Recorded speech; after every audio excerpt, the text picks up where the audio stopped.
政府效率部是怎么回事？政府效率部那是削减成本，而且这是我们第一次真正让商界人士来审视它。经常有人说，这有点像当年的克林顿戈尔委员会。我觉得那个委员会里都是一群商学院的教授。但现在这里有真正的 CEO， 有卢特尼克，有伯格姆，还有伊隆。我的意思是，这个内阁里都是经验丰富的运营者，他们可以深入了解，找到既能为纳税人省钱又能取得成果的机会。是这样的。前几天我们开了个加密货币委员会会议，我当时坐在那儿看着有我、卢特尼克部长，还有凯利莱夫勒，每个人都是做市场的，感觉都忘了自己是做企业的了。关于政府效率部，我完全支持伊隆的做法。大家都说，你非得这么快吗？你非得这样那样吗？就像我说的，我进入这个行业才7周，来华盛顿特区也才8周，但我能告诉你们的是，如果你们行动不够快，既得利益者就会反扑回来，会拖你后腿，就像流沙会涌上来一样，爪子都伸出来了。是啊，每个人都有游说者。想想看，方圆10英里内有多少游说公司？美国 GDP 的25%在这里流动，每天如此。而且每个人都想从中捞一点好处。我和伊隆在一次会议上，我说：“你知道吗？人们对你很生气，因为你动了他们的奶酪。”他说：“这不是他们的奶酪，这是美国人民的奶酪。”没错，100%是这样。每一分钱的政府支出都进了某个人的口袋，而那个人会竭尽全力的让这笔钱继续流入自己的口袋。所以说，伊隆这个角色是吃力不讨好的。他每次采取行动，都会有人来找他的麻烦，也会有人找政府的麻烦。而且，很明显，媒体会重新定义这些事情，把它们归类为不同的东西。但当你对参与的各个组织进行这些调整时，带来的只有负面影响。而且这笔钱需要一段时间才能找到出路，或者这些人需要一段时间才能回到生产性的私营经济中。我觉得现在大家对于这些变革的认知存在很大的差距和挑战，大家只看到了削减，却没有看到好处，而这些好处要等到9个月、12个月甚至15个月之后才能显现，这对于大多数人来说是很难接受的。对，而且我觉得还有几件事，就是大家一听到削减开支，就觉得政府服务要减少了。人们是这样想的，但事实并非如此。我一直在说，这是政府效率部，不是政府消灭部。对，我们能不能用更少的人、更低的成本把它运作得更好？而且我不想妖魔化任何联邦雇员，因为我告诉你，在这栋大楼里，我对这里人们的素质印象深刻。我会在我的私人公司里雇佣他们，他们是非常优秀的公务员。我需要你周末加班，我需要在72小时内看到一份25页的备忘录，质量非常高。实际上，我认为当这一切完成之后，会有2项重大的节省，一个是关于承包商。对，我们刚才在聊这个，我们刚才和马斯克在一起，他说了一个惊人的数据，我不打算说出公司名字，但是他说有一个机构98%的收入都来自联邦政府，报纸上登过的，可以说是博斯艾伦，这太让人震惊了。但后来我们查看了其他公司的数据，就觉得整个事情都太不可思议了，太离谱了。没错。这说明他们根本没有进行风险管理。没错，说明他们自认为地位有多么稳固，而且得了多少好处。这种骗局的操作方式是，你和政府只能签6个月的合同，但有些人已经签了40个6个月的合同。不可思议，他们已经在那里待了20年。20年，这整个就像在华盛顿特区。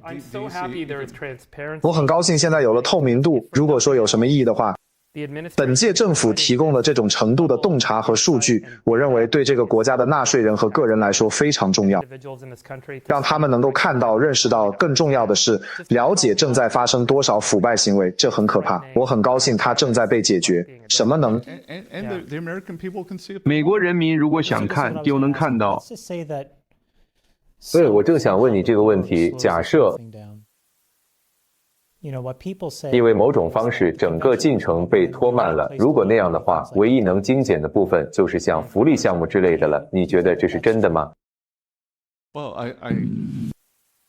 I think that now 我觉得现在既然这些腐败已经暴露了，美国人民是不会善罢甘休的。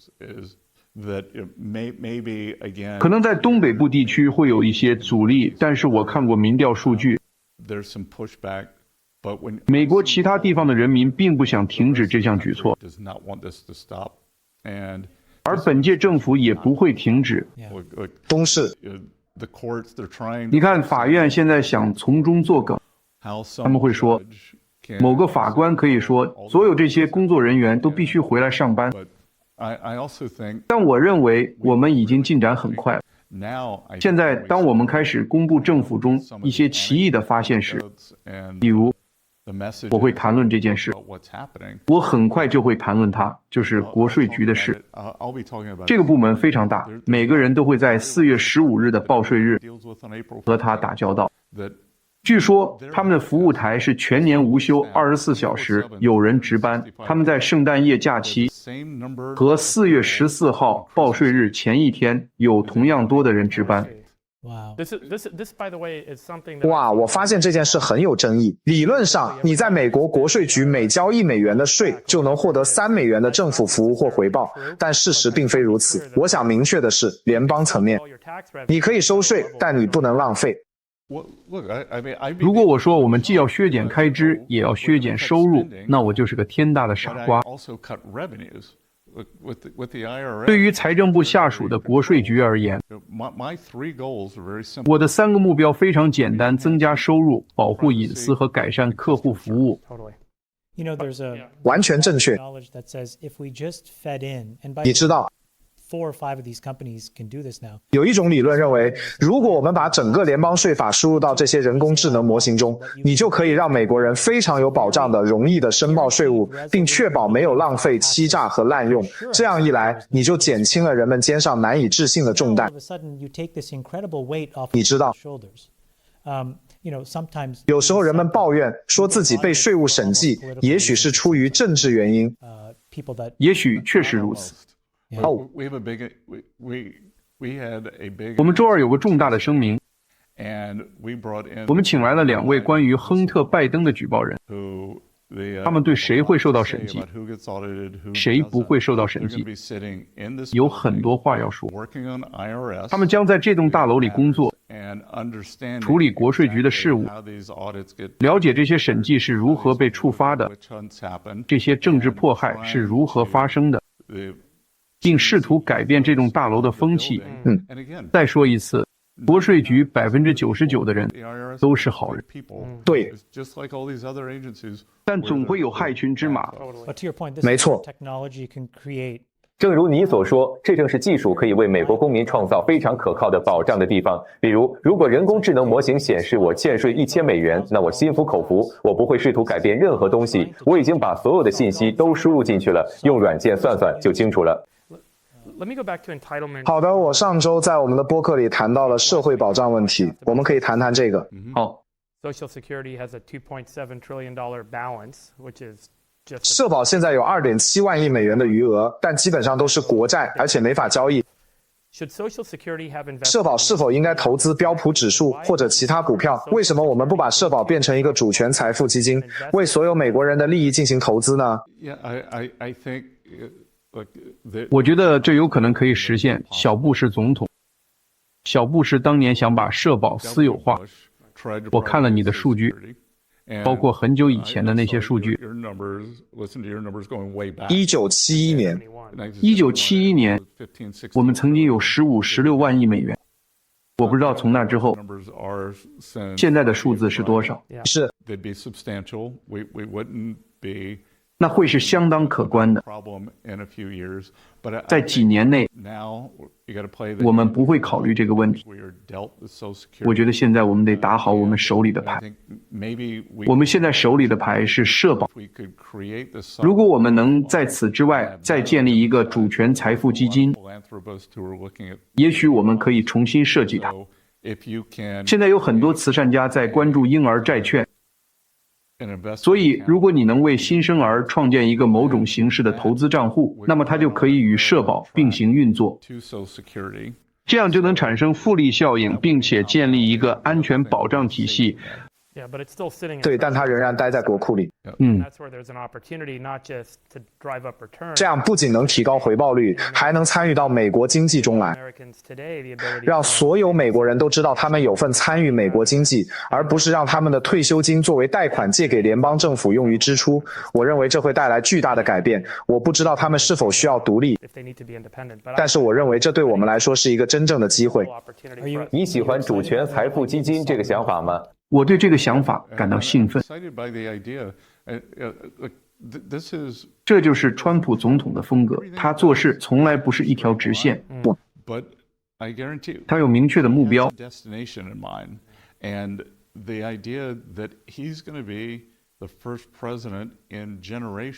他想成为几代人以来第一位为美国人民创造资产，而不是增加债务的总统。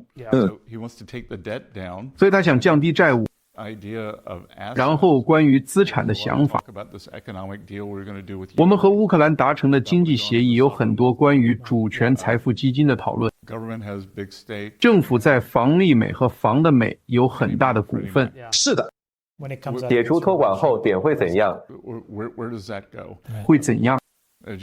正如你提到的，道格·博古姆在担任北达科他州州长期间做得非常出色。北达科他州拥有相当于2个州的主权财富基金，大概有70-80万人口吧。对，我觉得他们有250亿美元。阿拉斯加永久基金也算一个。阿拉斯加永久基金也是，所有这些都源于自然资源资金。对。前几天，主权财富基金宣布成立的时候，川普总统在椭圆形办公室让我感到很意外。他说：“你能讲几句吗？”尼瓦说：“我们准备调动资产负债表上的资产。”然后，所有黄金爱好者都说他要重估黄金价值。但我告诉你，我们不会重新对黄金估价。我们要做的是让内政部的道格·博古姆及其他所有部门的负责人寻找我们可以调动的资产。所以，如果我们有能源租赁，回到住房短缺问题，联邦政府在内华达州和犹他州的城镇中心和郊区拥有大量土地，我们是否可以利用这些土地？你是否认为私有化浪潮既可以用来减少赤字和债务，也可以？我想明白，为什么要把它放到主权财富基金里，而不是用来偿还债务？因为你觉得能获得更高的回报。很简单，任何高于我们目前回报率和利率的都可以。别说我盯得太紧，但今天的10年期美国国债收益率是4.28%，所以我们能否表现不错？我们能不能做得比4.28%更好呢？我觉得以我们这个团队和内阁，如果我们能落实到位，我们现在正在做的就是主权财富基金的研究小组。我们想要做到最好，我们正在和世界各地的人交流，和投资人士交流，也和其他大型主权基金交流。我们会做到最好。我们希望这件事能成为一个具有传承意义的事件。很对，但是加勒布评论说，澳大利亚的养老金有30个管理人，他们的资产负债表上的资金和美国社保的钱一样多，大约3万亿美元，但他们的人口只占我们人口的7%。很厉害。对啊，太不可思议了。我当时和一家中东基金在一起，我说有20年我们的社保基金没有得到任何石油收入的注资了。为什么有这么大的失误？美国发生了什么？我们把每一笔多余的钱都投入到未来了吗？是什么导致我们没有采用这种模式？而其他国家在这种模式下如此成功，并已经超越了我们，他们的人民比我们拥有更大的安全保障。对，我觉得我们只是把社保当成一个安全网，而不是一个提升经济繁荣的阶梯。就是社保底下的那个老年遗属与残疾保险基金吗？对。你提到廉价能源是这个整体计划的关键部分。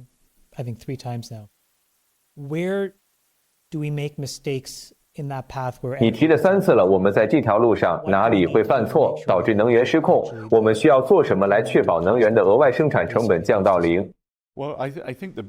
我认为我们目前面临的最大挑战是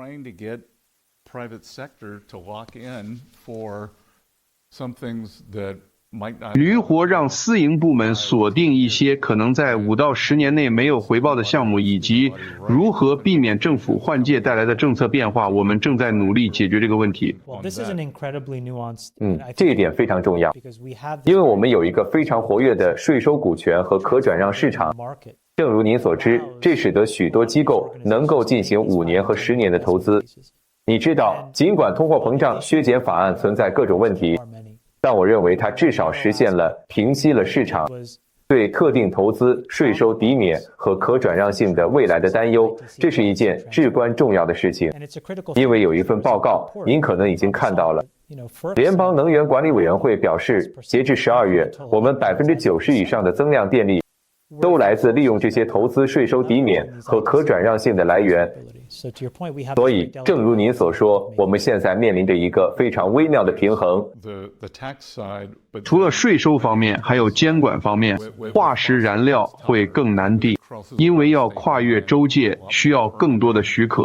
太阳能发电厂、风能地热的审批要少得多。对，核能呢？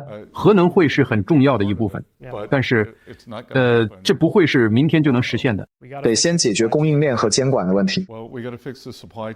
我们得先解决供应链的问题，还得解决监管的问题。然后，我们要决定采用哪种模式，可能你们2位比我更懂核能。他喜欢，我讨厌。我不是讨厌核能，我只是觉得他要10年才能实现。别听他的，他在未来10年都不值得投资。但我们可以解决这个问题。问题是什么时候？我们来打算解决这个问题。如果到了无法投资的地步，就需要政府介入了。100%同意。这正是我们必须将资金投入到技术中的地方。我们必须进行时间套利。对，而且我还听说，特别是对于较小的核电站，需要把它们整合起来。而且你要找到想把它们整合在一起的人，等等。在结束之前，我再问您最后一个问题：您上任以来这个职位，让您觉得最惊讶的事情是什么？国家安全方面。我每天有40%到50%的时间在做国家安全的工作，比如美国外国投资委员会，也就是想购买美国资产的外国人，还有制裁，还有外国资产管制办公室，以及反洗钱。我们刚刚将墨西哥贩毒集团指定为外国恐怖组织。川普总统周末对胡塞武装发动了一次非常猛烈的导弹袭击。在这之前，我们已经花了几个星期调查他们的银行账户。明白了。或者任何与他们有关联的人。在我上任之前，财政部已经严重破坏了伊朗人和胡塞武装之间的生态系统，以至于伊朗人过去是直接给他们现金，现在只是给他们邮轮，让他们把它卖掉换钱。哇！所以我们有能力去瓦解它。所以当你回到家和家人聊天时，肯定会聊到一些你觉得很酷的事情。你有没有什么可以分享的趣闻轶事，让你觉得我简直不敢相信我在做这份工作？这个例子有很多，比如就职典礼结束后，我问川普总统，我可以带我的家人进来吗？打个招呼，拍张照片。然后我们坐在椭圆形办公室里，当时有我11岁的女儿，我的配偶15岁的儿子，还有川普总统。他和他们聊得很开心。然后他说：“哦，斯科特，既然你来了，我叫另外2个人过来，我们需要讨论一下这件事。”所以他们实际上看到了政府部门是如何运作的。你知道，我觉得川普总统、万斯副总统和泽连斯基总统在椭圆形办公室里的那一次谈话，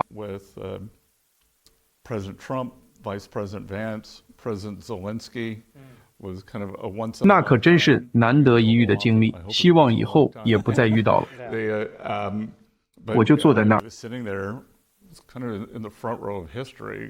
感觉就像坐在历史的前排。你知道，副总统卢比奥国务卿和我坐在沙发上，看着泽连斯基总统。我认为那次是历史上最大的外交乌龙。我觉得你之后在电视上说得很好，你说你曾试图在基辅和他谈判，那是一场非常激烈的，你用了激烈这个词，或者说非常高分贝的对话。是的，对，过去35年，我的工作就是在房间外面想方设法的去听房间里面的动静，甚至会想办法翻过门楣去窥探，搞清楚领导们将要做什么，然后这些会如何影响市场。现在身处其中真是太棒了，令人惊叹又充满刺激，但也有些让人感到害怕。时刻要考虑我们应该做什么，能做什么，会如何影响市场，影响实体经济，会对美国的人民造成什么影响。我们如何解决可负担性的问题呢？我们要研究问题到底出在哪里，解决方案是什么。比如说，保险市场是不是出了问题？对，我们能做些什么呢？我一直参与房屋建筑行业，房屋建筑行业没有技术上的变革，可能50-60年了。有些建筑规范甚至可以追溯到芝加哥大火时期。所以我们能做些什么呢？现在住房的分类方式只有现场建造或模块化2种，有没有中间状态的？比如预制件，因为从工厂直接出来的东西越多，就越标准化。从华盛顿特区到贝塞斯，达到波托马克，你会发现，即使是相邻的社区，如果他们属于不同的行政区，建筑规范也会有所不同。这是为什么呢？联邦政府是否可以提供某种指导？比如，工厂如果直接生产，产量越高，价格就越便宜，生产速度也越快，等等。有没有什么办法可以施加压力或者影响？你之前提到过，比如旧金山它的规划模式，人为的制造了一种限制，目前不清楚如何才能打破这种限制，也许要靠私人来推动地方上的变革。但是我们如何疏通这部分，才能与你们所做的事情结合起来？因为如果能在更多地方进行建设，那就太好了。看看周围，你可以看到一些有趣的做法。我在康涅狄格州的格林威治住过一段时间，那可能是美国最富有的郊区，那里有很多多户住宅，非常昂贵，也非常好。那里也有一些经济适用房。格林威治并不是所有地方都是那种10英亩土地上带有养马场的豪宅。康涅狄格州出台了一项法律规定，每个城镇必须将10%的空地划拨给多户住宅。如果规划委员会不给你举行听证会，作为开发商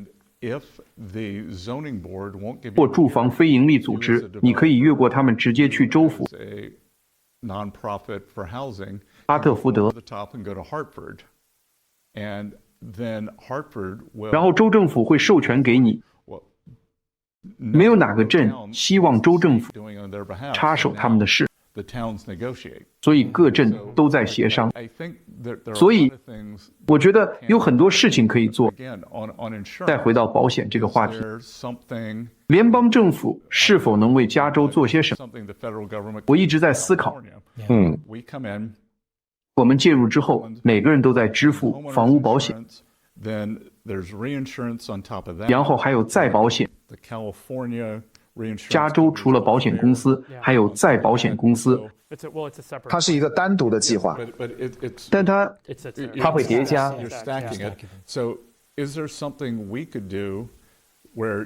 那么我们是否可以考虑再增加一层私人资金，然后让联邦政府成为第5层风险承担者？对。但是如果联邦政府介入，我们能不能强制规定一些卫生标准、建筑规范的修改、建筑规范还有灌木修剪规定的修改？是，还有建材选择。对，有道理。所有很多可以做的。回到可负担性的问题，能源成本降下来，这是大头。你说到我心里了。我是说，能源成本会影响到食品方面的运输成本。把食物运到杂货店的运输成本，以及所有用石油产品制造出来的东西。所以我觉得我们能做到，而且我觉得有很多事情可以做。是，这应该不难。我们大概10天左右会宣布，我们将设立一位可负担性事务主管。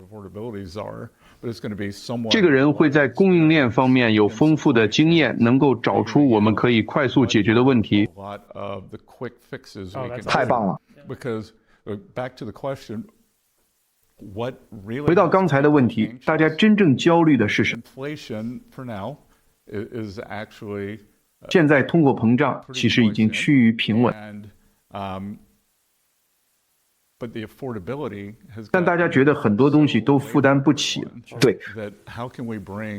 我们怎样才能把价格降下来？对于那些经常谈论气候变化和无碳能源的朋友们，我常常指出，目前最经济的能源生产方式是囤在一种低碳或无碳的替代方案，它实际上比新建电厂更便宜。而且这种趋势正在加速。我不知道本届政府对这种关系有多少思考，但在我看来，如果我们能够释放能源生产力，成本就会下降，经济也会转型。它会转型。我看到了拜登政府在电动汽车方面所做的事情。我有一辆电车，我等不及它的租约到期了，但我还有一辆混动车。我想我一年大概加3次油。但是那届政府对混动车发起了圣战，因为他们没有通过纯度测试。没错，某种程度上说，他们当时就是在清点赢家和输家，这让很多人困惑。是啊。我觉得廉价能源能解决很多问题，而且廉价能源也是能源安全。没错，因为这就是欧洲现在被逼到墙角的原因。这也是为什么俄罗斯的战争机器还没有耗尽燃料的原因。如果我们认为我们正面临一场关乎生存、争夺技术霸权的竞赛，那就是人工智能。而人工智能对能源需求巨大，我们要整合这些问题，把能源生产成本降到最低。我们需要创造激励机制。我们现在制造业没有竞争力，没有充沛的能源，就没法竞争。没错，我们不能像中国那样压榨劳动力，所以必须降低能源价格。当你在椭圆形办公室时，外界对川普总统的了解或误解是什么？我们当时有很多外国领导人来访，我认识其中一个随行人员，我不说哪个国家，他走过来对我发出惊叹，因为川普总统真的很聪明，他的记忆力非常好。